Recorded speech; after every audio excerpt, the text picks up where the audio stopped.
no me da información acerca de problemas tubulares.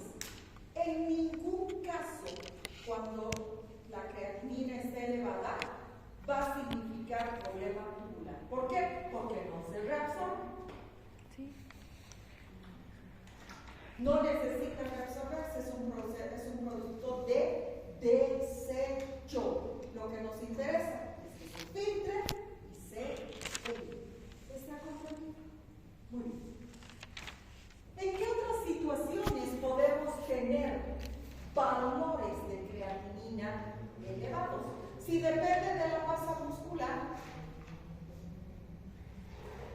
pues cuando hay aumento de la masa muscular, vamos a tener un nivel de creatinina elevado. Y eso sucede en el gigantismo y en la acromegalia. Pero, obviamente, como estas patologías no aparecen de un día para el otro, ustedes como médicos, si tienen un paciente que tenga cualquiera de estas condiciones, ya van a tener valores fisiológicos individuales para este paciente. ¿Está comprendido? Que obviamente van a ser superiores a los valores de referencia del resto de la población que tiene una mayor masa muscular. También tenemos incremento en los niveles de creatinina en pacientes que consumen suplementos de creatina. Aquellos pacientes físico-culturistas que utilizan suplementos de creatina. Entonces, en ellos, pues obviamente va a haber un aumento en la excreción de creatinina. Y por último, después de haber realizado ejercicio físico intenso. Ahí está. ¿Por qué no podemos ir al laboratorio después de haber realizado ejercicio físico? Necesitamos por lo menos 8 horas de reposo. 8 horas de reposo. Si el riñón funciona adecuadamente, en las 8 horas de reposo se va a eliminar todo el exceso de creatina. ¿Está comprendido? Lo que significa que la creatinina es fiel al riñón. Es fiel al riñón. No hay otra condición en la que se eleven los niveles de creatina. Como vamos a ver, como el 100% de la creatinina que se filtra se elimina, entonces su elevación va a ser más lenta que la elevación de los niveles de urea. Aproximadamente el valor plasmático utiliza 7 a 10 días para estabilizarse. Es decir, que hoy comienzo con la insuficiencia renal y los niveles de creatinina van a empezar a subir paulatinamente, 24, 48, 72 horas, pero recién a los 7 días yo voy a tener un valor máximo de creatinina que me refleje el daño real que tiene este riñón. Entonces, necesita 7 a 10 días para estabilizarse. Cuando el índice de filtración glomerular disminuye en un 50%. Si el daño renal es menor al 50%, pues obviamente los niveles de creatinina van a ser menos elevados. No sé si está comprendido. Entonces es muy útil para estimar el caudal de filtración glomerular. ¿En qué situaciones está disminuida? No tiene importancia física o clínica, carece de significado clínico, pero se refiere a una disminución en la masa muscular. El pacientes paralíticos, por ejemplo. Sus niveles de creatinina van a ser más bajos que los de un paciente que no tiene esta condición física. Y durante el embarazo, ¿alguien me puede decir por qué los niveles de creatinina son bajos durante el embarazo?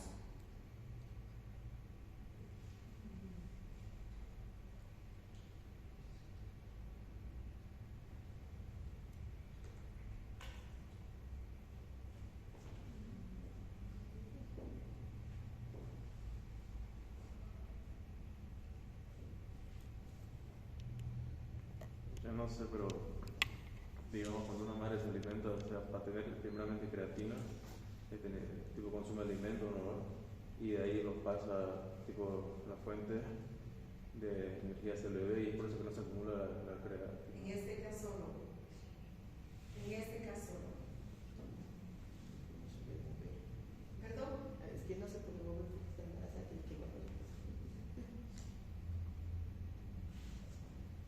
No todas las mamás embarazadas guardan reposo. Es más, creo que el 95% de las mujeres embarazadas continúan con su vida normal. Porque la bulimia aumenta el riesgo de creatina. La bulimia aumenta y esto hace que la orina se diluya, bueno, la sangre se diluya. ¿Y qué pasa con el índice de filtrado glomerular en la mujer embarazada? Aumenta el índice de filtración glomerular. Aumenta. La mujer embarazada va muchas más veces al baño que una mujer que no está embarazada. Hay un aumento del caudal de filtración glomerular, lo que va a hacer que se elimine más rápidamente la creatina. Entonces, por eso, durante el embarazo, niveles de creatinina van a estar bajos. En el caso de la urea, ¿es por qué? Porque los aminoácidos que deberían degradarse son pasados al bebé para que el bebé sintetice sus propias proteínas. Entonces, en el embarazo, la urea y la creatinina están bajas por causas diferentes. Muy bien. La depuración de creatinina endógena. La depuración de creatinina endógena es una prueba muy utilizada que nos va a estimar el caudal de filtración glomerular.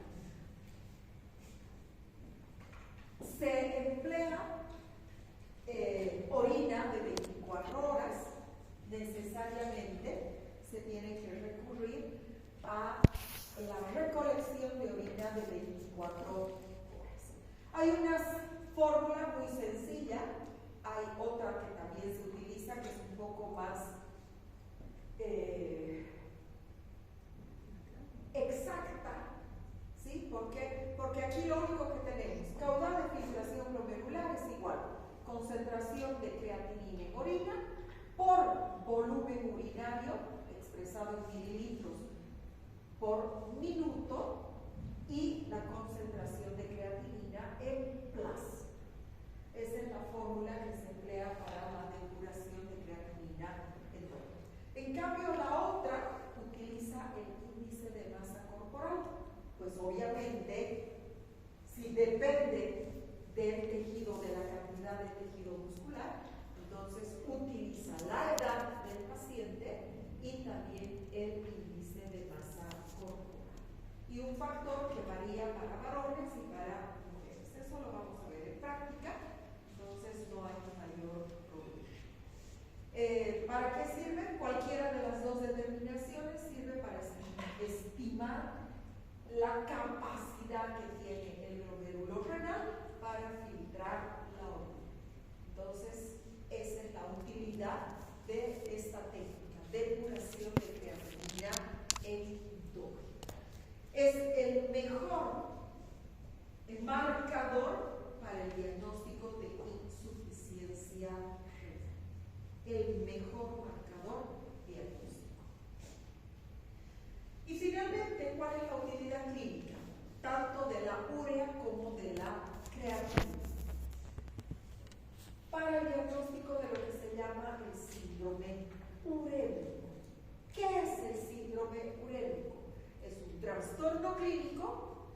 asociado a la disfunción en la función excretora renal. Está disminuyendo la capacidad que tiene el glomérulo para poder filtrar y eliminar los productos tóxicos. Entonces, este síndrome urémico está caracterizado por una retención de productos nitrogenados causado por disminución de nefronas funcionales. Entonces disminuyen las nefronas y obviamente no se puede filtrar el total de la sangre y por lo tanto no se puede eliminar el total de los productos de desecho. Va a haber una elevación de la urea proporcional y de la creatinina, aquí de la urea y de la creatinina, proporcional al grado de lesión glomerular. Va a estar elevada la urea y también va a estar elevada la creatinina. También se va a elevar el ácido úrico, que lo vamos a ver el día jueves. Pero, como vamos a ver, no es la elevación del ácido úrico proporcional al grado de lesión glomerular. ¿Por qué? Porque el ácido úrico tiene dos vías de eliminación: vía renal y vía intestinal. Entonces, si no puede eliminarse vía renal, pues se va a eliminar vía intestinal. Pero también va a estar elevado. Y también va a estar elevado una molécula proteica del tipo de las de las beta-globulinas, que se llama la beta-antitis. Entonces, también vamos a tener elevaciones de estas proteínas. ¿Cuál es la relación clínica en la urea? Valores sanguíneos muy elevados, superiores a 100 en la urea, 100 miligramos por decilitro de urea. ¿Cuáles son los valores de referencia de urea? Hasta 40. Alguna literatura dice hasta 45 miligramos por decilitro de sangre. ¿Qué quiere decir hasta? Ya les he dicho el primer día de clases que no hay límite inferior. Es desde 0 hasta 40. ¿Por qué? Porque es un producto de desecho. Entonces, si no hay, es mejor, pero eso es imposible. Entonces, ¿qué es lo que va a provocar esta elevación? Hemos dicho que la urea es un producto menos tóxico que el amoníaco, pero no por eso deja de ser tóxico. Entonces, valores elevados a 100 miligramos van a provocar depresión mental, somnolencia y desequilibrio electrolítico. Pero si los niveles de urea siguen aumentando, 100, 120, 150, 200, el paciente va a ingresar en un coma urémico irreversible. Entonces, si nosotros queremos salvar al riñón, hay que controlar los niveles de urea y de creatinina. ¿Qué pasa con la creatinina? En el síndrome urémico. Es una prueba muy específica y sensible de falla en el funcionamiento renal. Su aumento es parejo con el de la urea comienza a elevar, la creatinina comienza a elevar, pero tarda más en subir. Las elevaciones no son tan importantes como las de la urea. ¿Por qué? Porque la creatinina, el 100% que se filtra, se elimina. En cambio, la urea se reabsorbe, lo que va a provocar un aumento más rápido, más importante El de la creatinina es un aumento lento, muy lento.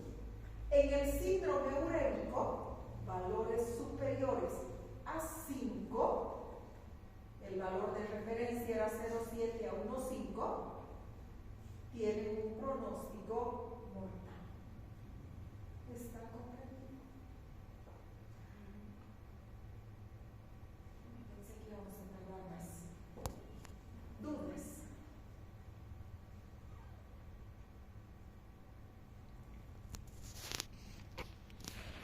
Bueno, entonces vamos a aprovechar para hacer unos ejercicios. No importa qué tipo de paciente se trata. Vamos a ver que tiene un valor de urea y de creatinina. No les voy a poner valores. Si la urea está elevada, con un valor de creatinina elevado, ¿qué significa? ¿Qué tiene este paciente? ¿Qué tiene? Insuficiencia renal. Tiene un daño renal. ¿No será que lo estoy resfriando? Bueno, ¿eso es posible? Sí. Que la urea esté elevada, la creatinina esté elevada, esto es insuficiencia renal. Otra posibilidad, urea elevada con creatinina normal. ¿Será posible? ¿Sí o no? Sí. Sí, es posible. ¿En qué situación?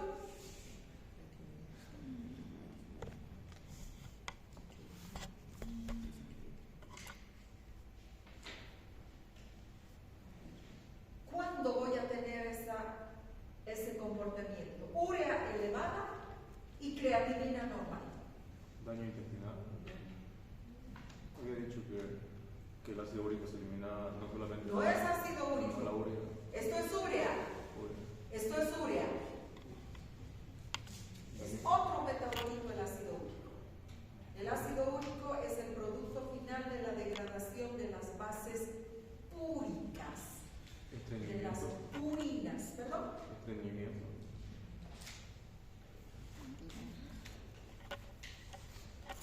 No va a ser tanta la elevación en pacientes estreñidos. ¿Sí? Podría ser, pero no permite, no sale de valores de referencia en pacientes estreñidos, a no ser que tenga una obstrucción intestinal. ¿Sí? No es.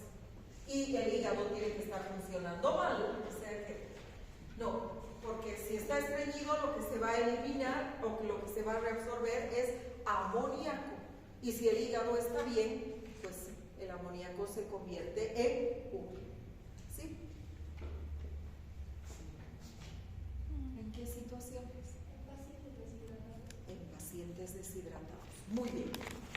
¿En qué tipo de pacientes más?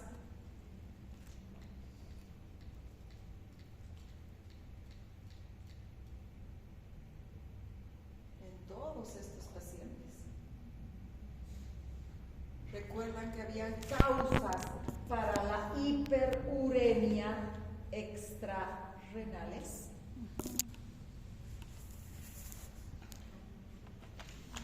Que no me van a alterar la creatinina.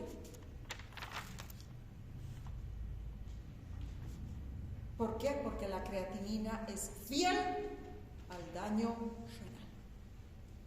¿Está comprendido? Entonces, si mi paciente tiene una dieta hiperproteica, tiene hemorragias digestivas, que eso es diferente al estreñimiento, hemorragias digestivas, aumento del catabolismo proteico o que consume fármacos que inhiben el anabolismo, entonces voy a tener aumento en los niveles de urea sin aumento en los niveles de creatinina. Más lo que decía su compañera, deshidratación. Más deshidratación. ¿Está comprendido? ¿Por qué? Porque la urea se urea absorbe. Y para terminar,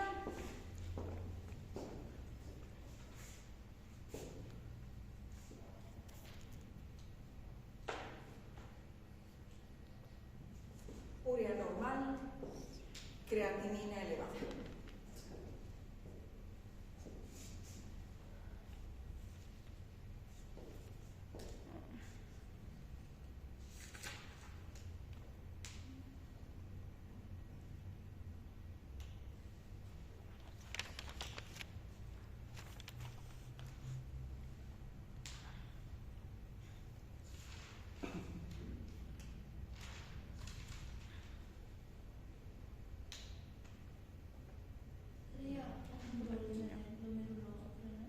¿Y por qué la urea está normal?